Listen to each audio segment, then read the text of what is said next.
জামালপুরে এখন দুইটা জিনিস খুবই মানে মানুষের জ্বালায় খাইতেছে, এক হইতেছে মাদক, আর এক হইতেছে এই ট্রোল পেজ। ঠিক আছে, তো এইসব যে ট্রোল পেজ আছে তাদের মধ্যে আমার একটা মানে একটা প্রশ্ন জাগে আমার, যে রোস্টিং মানে কি তোমরা বুঝো? রোস্টিং এর সব থেকে বড় কথা হইতেছে তোমার সাহস থাকতে হয়।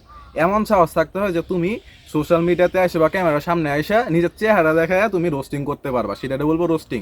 সে বুকের পাঠা লাগে।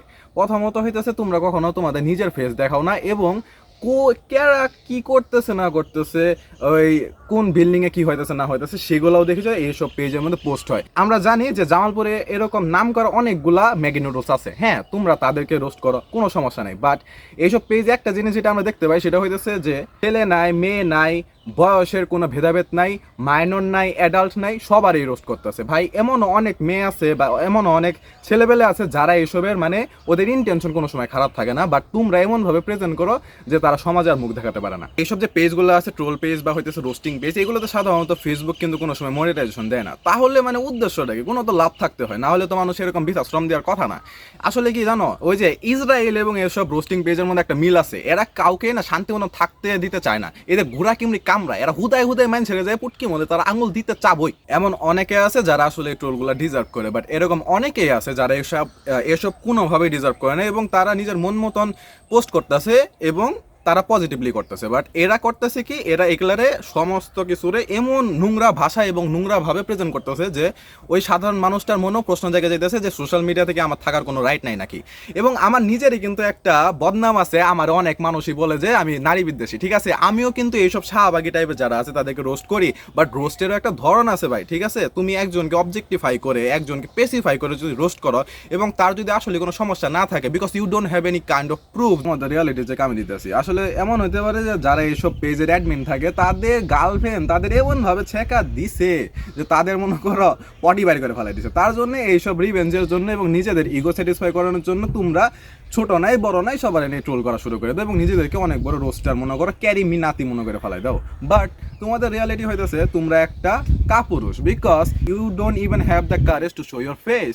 তোমাদের এত যদি সাহস থাকে তাহলে তোমরা ফেস দেখে রোস্ট করো না। তুমি ওই যে যাদেরকে রোস্ট করতেছো, যাদের জার্সি পরাতে তোমাদের সমস্যা, যাদের বোরখা না পরাতে তোমাদের সমস্যা, হ্যাঁ আমি এইসব নিয়ে কথা বলি, বাট আমি কোনো সময় কাউকে একজনকে স্পেসিফাই করে কথা বলি না, এবং আমি কাউকে পার্সোনালি অ্যাটাকও করি না। আমার লড়াইটা হইতেছে শাহবাগীদের বিরুদ্ধে, যারা হইতেছে ফেমিনিজম বা মিথ্যা মেয়েদের ফ্রিডমের নামে সমাজের মধ্যে নানা রকমের নোংরা এবং অসভ্য সংস্কৃতি ছড়াতে চায়। বাট তোমরা নিজেরাই হইতেছো সব থেকে বড় অপসংস্কৃতি, বিকজ তোমরা যেটা মনে করতেছো ট্রোল করে তোমরা সমাজের উদ্ধার করতেছো, কোন বালটা ফেলেছো তোমরা আসলে নিজেরা হইতেছো লিটল পিক্স। তোমরা তো অশিক্ষিত মূর্খ, তোমরা তো ইংরেজি বুঝবে না, তোমাদের একটু বাংলা অবাদ দিলাম, হিন্দিতেই বোঝাই।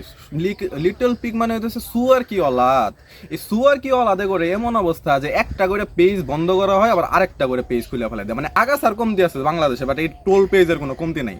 আর অন্যদিকে আমাদের প্রশাসনের কথা যদি বলি, প্রশাসন কিন্তু ইদানিং দেখা যাইতেছে মাদক বিরোধী খুব ভালো অভিযান চালাইতেছে, কিন্তু এই যে আমাদের প্রশাসনের যে সাইবার ঐক্যবদ্ধতা আছে, মানে সাইবার ইউনিট, এটা যে কোন কাজ করে আজ পর্যন্ত আমি বুঝতে পারলাম না। এরা কি চোখে দেখে না, নাকি এখন নাকি এরা 2 GB DDR2 এর র্যাম্পের যুগে বইরা আছে? তো আমার ফাইনাল কথা হইতেছে উভয়, মানে আপুদের জন্য এবং ভাইদের জন্য, যে এইসব ট্রোল পেজে তোমাদের নাম যদি আসে বা স্টোরি যদি শেয়ার হয়, কি আর করবা না, বিকজ এদের নিজেদের জন্মের কোনো ঠিক নাই এবং এদের কোনো গুদা নাই যে নিজের ফেসই দেখাবো।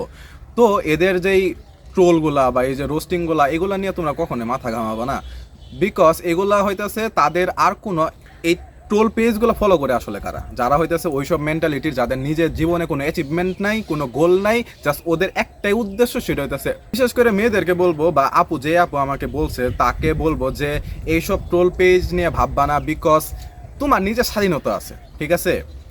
এবং এরা আসলে কোনো কিছুই বোঝে না। একটা হিন্দু মেয়ে সে কিন্তু হিজাব পরবে না, সে কিন্তু শাড়ি পরবে। এখন একটা ছেলে যদি নেগেটিভ অ্যাঙ্গেল থেকে বা নেগেটিভ মাইন্ডে তাকে নিয়ে কোনো কিছু পোস্ট করে, তাহলে কিন্তু সেখানে মেয়ের কোনো দোষ থাকে না। এবং আমরা এই ট্রোল পেজ নিয়ে কিন্তু তাই দেখতে পাই, তারা ছোট দেখে না, বড় দেখে না, তারা শালীন পোশাক দেখে না, অশালীন পোশাক দেখে না, তারা জাস্ট আসে হইতেছে মানুষের বদনাম নিয়ে। আর তোমাদেরকে একটা কথাই বলবো, অ্যাডমিন যারা আছো এইসব পেজের, তোমাদের এত সাহস, তোমাদের এত ক্যারিমিন নাতি মাঙ্গের নাতি হওয়ানের এত ইচ্ছা, ফেস ভিডিও বানাও, তোমরা আসো, লাইভে আসো, একটা মেয়েকে নিয়ে বা একটা টিকটকারকে নিয়ে আসো, কথা বলো, তার ভুল টুটিগুলো নিয়ে কথা বলো, রোস্টিং করো ভাই, ট্রোল করো কিছুর জন্য? আর যেসব কথাবার্তা সেখানে ইউজ করো। এখন আমি এটাও জানি যে আমার এই ভিডিওটা নিয়েও মেবি রোস্ট হইতে পারে, খুব ভালো কথা করা। আমাদের আর কোনো খায় না কাম গাছ নাই, তোমরা এই বালি করতে পারো। প্রশাসনের কাছে আমার অনুরোধ থাকবো তাদের সাইবার ইউনিটটা একটু শক্ত করার জন্য, বিকজ মাদক যদি সমাজের বা অফলাইনের একটা কিট হয়ে থাকে তাহলে এইসব ট্রোল পেজ এবং রোস্টিং পেজরা হইতেছে সোশ্যাল মিডিয়া বা অনলাইন জগতের কিট। সো এদের বিরুদ্ধে দ্রুত অ্যাকশন নেওয়া উচিত এবং এইসব যারা অ্যাডমিন আছে বা হইতেছে যারা পেজ চালায় তাদের বিরুদ্ধেও কঠোর অ্যাকশন নেওয়ার দাবি জানাবো।